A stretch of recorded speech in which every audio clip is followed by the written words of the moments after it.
Oh, we didn't give warning? All right, I'll pause. I'll be a little slower here. What's that stuff? All right. Good morning, I guess.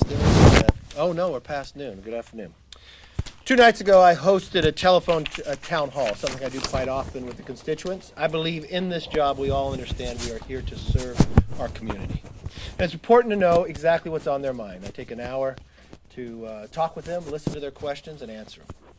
Now, when you listen and you do these telephone town halls, it's pretty simple. You talk about jobs, a strong economy, a strong defense. But in this particular case, I was doing it about Ridgecrest. And it was about disaster assistance.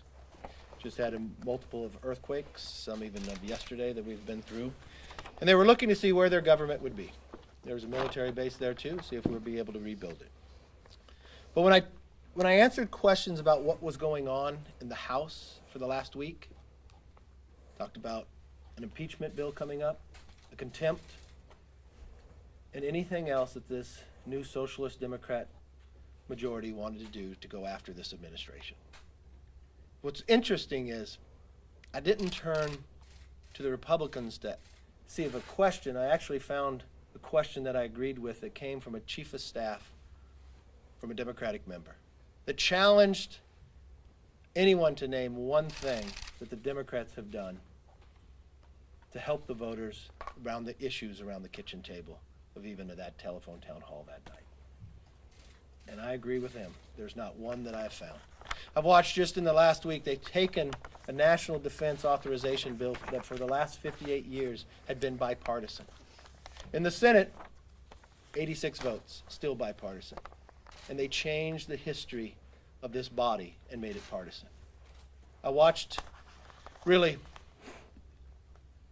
with a really sad view of what happened this week. A debate on a floor when the Speaker of the House has a responsibility to uphold the rules of this House.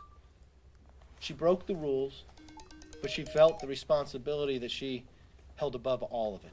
She had her own members vote to hold her different than anyone else when they broke the rules, that she could come back and still speak, and that her words could stay in.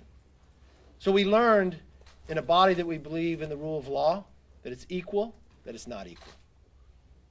This House has changed a lot in a short amount of time.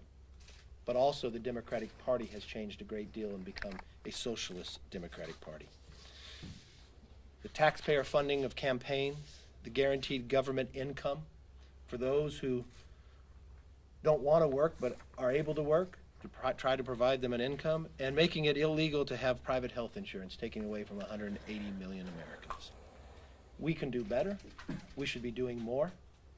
And I will make this promise that on this side of the aisle, we'll work with anybody who wants to work on issues around the kitchen table and put aside their own personal differences because they're upset about an outcome to an election. Let's open it up for questions. Yes, ma'am. Leader McCarthy, you said a short time ago that the chants of send her back have no place in this country. So why is it a problem when people chant it, but not when the president tweets it? The president clarified very clearly that he did not tell somebody. He talked about the love of this country. No, he said they should go back to where they came from. He clarified inside his tweet, if you want to read the clarification of his tweet, he talked about the love of this country and said, if you don't love this country, you can leave. That's a fundamental difference. And that's what the president is talking about. This is an issue about ideology. This is an issue that when you talk about one of these individuals who introduced a bill in support of boycott, divestiture, and sanctions against Israel. In this bill that she introduced, it even talks about the boycott when it came to Nazis in Germany. This is the differences that we have. This is what this debate and fight is about. You really think these lawmakers don't love their country? I didn't say they didn't love their country. They but have the all president the rights of their did. country at the same point.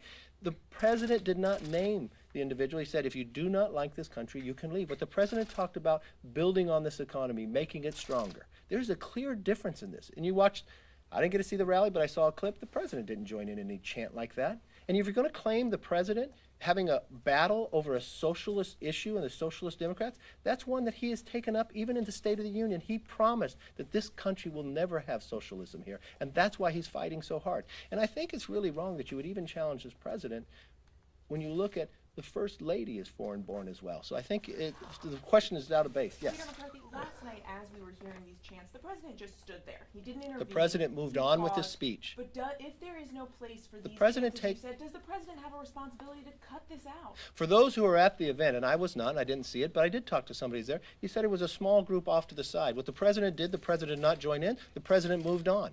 He moved on about a speech about a country and the things that are building and right. That's what the president did. Has it become so far that you want to dislike the president so much you're going to accuse him of trying to do something he did not do? From the places that he moved on in the speech, he never joined in it, and you want to try to hold him accountable for what's something in a big audience? Are you going to hold him accountable too for whatever any protesters or something else does it? I think that's an unfair position. So he has no responsibility to turn to his supporters and say, that's not fair. What he did in his responsibility was right. He moved on to make them stop in the process. That's exactly what the president did, and the president talked about the greatness of this country. Yes? Two questions on two different topics. Sure. The first one is debt ceiling. Mhm. Treasury Secretary Stephen Mnuchin said that he spoke with you, I think, yesterday. I spoke with him again today, too. And today as well, okay. He said that you guys have an agreement on a 2-year debt ceiling increase, top line numbers for 2 years, and the need for offsets. Is that where you see this agreement headed? And then the second question is on Libra. You've been vocal about your concerns around some of the social media platforms. Do you agree with Democrats that this cryptocurrency needs to be stopped? All right. Two questions. Let me take your first question first. Yes, I've been talking quite often with the Secretary of Treasury, and we're working towards getting an agreement that we can move through on our appropriation bills from the caps, but we also have to deal with the debt ceiling that is coming up rather quickly, could actually hit on the first week we come back in September, so we don't want to put that in doubt in any shape or form. Nothing's fully agreed to till everything's fully agreed to, but one of the concepts is to have a debt ceiling that goes for 2.5 years. That would be appropriate. Well, that's what we're talking about, but there's no agreement. The other point that you'd have to have that we should not leave here without doing something on the debt ceiling. If that even means 30 days, should not come in doubt about the debt ceiling in any shape or form. Your second question was about Libra, Facebook and others. I'm very clear. I support crypto and Bitcoin. I support innovation. But I have real concerns about Libra because it's not decentralized. I like blockchain. I think the government should use blockchains. It gives you security. One of my greatest concerns is when it comes to privacy, but this is a fundamental difference in a philosophy of the way we look at something. And let me give you an example. I watched in the banking crisis, the Democrats' proposal was Dodd-Frank. Well, what it did, it took away a lot of community banks' opportunity for there. When I look at how they're dealing with tech companies, they want to either break them up or make them utilities. Two things happen. It does nothing to protect our privacy, and it takes away innovation. I watched the chair of the financial services introduce a bill to deny Libra to even go forward before they even had a hearing. That's the difference between Democrats and Republicans. I believe in innovation, but I also believe that we should have a hearing on it, and maybe we need to put frameworks around it. But what I'm most concerned about is privacy. To me, our privacy when it's online, if there is something offering you something for free on the internet, you are not the client, you are the product. And your product is you and your information that they're selling to a third party and others. I wrote a New York Times editorial this week. I started the phrase with a friend of mine up in Silicon Valley. We had this discussion. He raised this issue with me. He said, what if the Postal Service offered mail for free? That you can mail your letters for free, but when you mailed your letters for free, the government got to read your letters. But it'd be okay because we'd find out you wanted to go on a vacation, and we'd send you advertisements for that. Or if your kids needed new clothes, we'd send you advertisements for that as well. People would be concerned, right? Well, that's exactly how Gmail started. Gmail claims today that they don't no longer read your emails, but they allow third parties to pay them to read your emails. The privacy, to me, is like private property. I should know when I go on a site what they're able to get and know about me. It is my property. I should be able to move it if I want to go to another platform, and I should be able to delete it. But the one thing I'm not going to do is what the chairwoman of financial services did, to put her head in the sand and make sure we don't have innovation. You cannot ignore technology and innovation. But what you can do is make sure there's safeguards around it that protect the privacy of the individuals who are going to use it. How many of you have ever read the terms before you sign up onto a site? You're giving away so many rights that you've never even read through. Shouldn't we, as a federal government, lay out in clear language what somebody can take? But if it's our private property, again, you should be able to move it, you should be able to delete it, and if they monetize it, you should be able to get a piece of that money as well. Leader That's where McCarthy? I stand. Yes.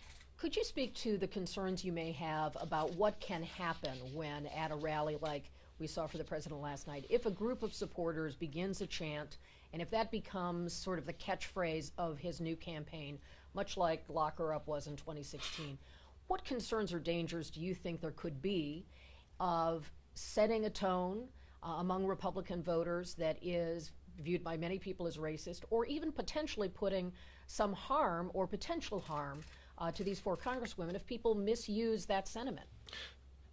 Let me be very clear to everyone who's elected. I've watched language used against ICE, individuals who work for the federal government. I watched last weekend a storm upon a building inside America and take down an American flag to raise a flag of another country. Was that driven by anything else than elected officials saying certain things? I watched individuals talk about and introduce bills about boycotting Israel and empowering something that nowhere in this body has gone before. Again, in the Senate, an anti-BDS bill passed with what, 77 votes? Chuck Schumer voted for that. But in this new socialist democratic party that is the majority, introduced a bill that is the opposite, an opposite of what the fundamental cores of America believes to our greatest ally and only democracy inside the Middle East, Israel. That yes, you could boycott them, you could divest, and you could sanction them. That's what their message is about. That creates a problem in this country. They have the freedom of speech, but and then if you go to facilities and you talk about something that did not happen, that creates a problem as well. Or Antifa, that will go out, beat an individual up based upon their philosophy and their belief, and then won't stand up against it. I watched the president, when a chant happened, move on to make sure that nothing did happen. But I watched others in this body encourage something and never denounce it.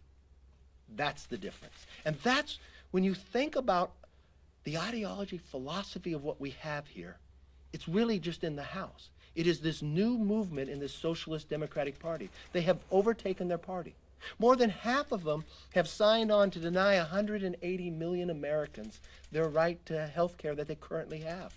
Or now they fundamentally believe that they want to take $4,000 from individuals and put it directly into their campaigns to run the ads of what they believe. That's what the battle is about. Don't mistake anything else. This is about the ideology of America, socialism versus freedom. And yes, it is a big fight. And I would believe that everybody in that body should stand up against what Antifa is doing, or stand up against anybody that tries to go after ICE agents and takes down an American flag to raise a flag of another country on the soil of America. I don't think that should have to be debated. But unfortunately it does today. And that's what's causing a lot of these problems. So everybody should take a little different position. And if we're going to run and pass bills in the body of this House that believes in the rule of law, everybody should be equal. Not the person in charge of what's supposed to stand up to these laws to make the rules different for herself, as Nancy Pelosi did this week. What she said on the floor, she had her words taken down. But she didn't come back to the floor. She did not apologize. She did not withdraw her words. But when the parliamentarian had to make the decision, how many Democrats did they have to go through before a person would get up and stand up for what the rule actually says? The parliamentarian told them, nonpartisan. They would not do it. They had talk within their own caucus to go against what the parliamentarian ruled. Never heard of in this body. And then when they made that decision, they said, let's change the rules for the Speaker of the House. She should be different than everybody else. No, in this great country, everyone is equal. And when it comes to the question of an individual becoming an American, if you walk in my office, you will see on my wall the papers of my grandfather when he came into Ellis Island. If you follow me in my district, I'll go to naturalization services.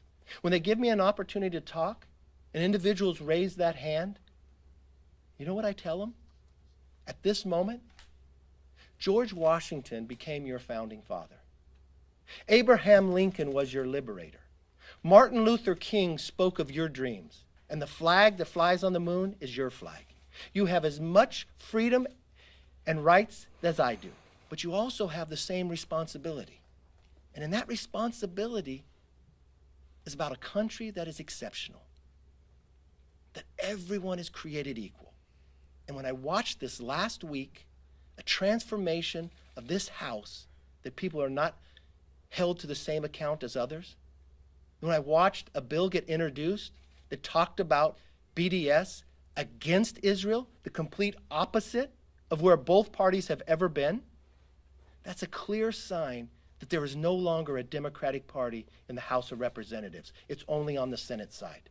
This is a socialist Democratic Party, and this is what the fight's about, and this is what the fight will continue to be about. Thank you. Are you comfortable with how House Democrats handled the accusations against Al Green?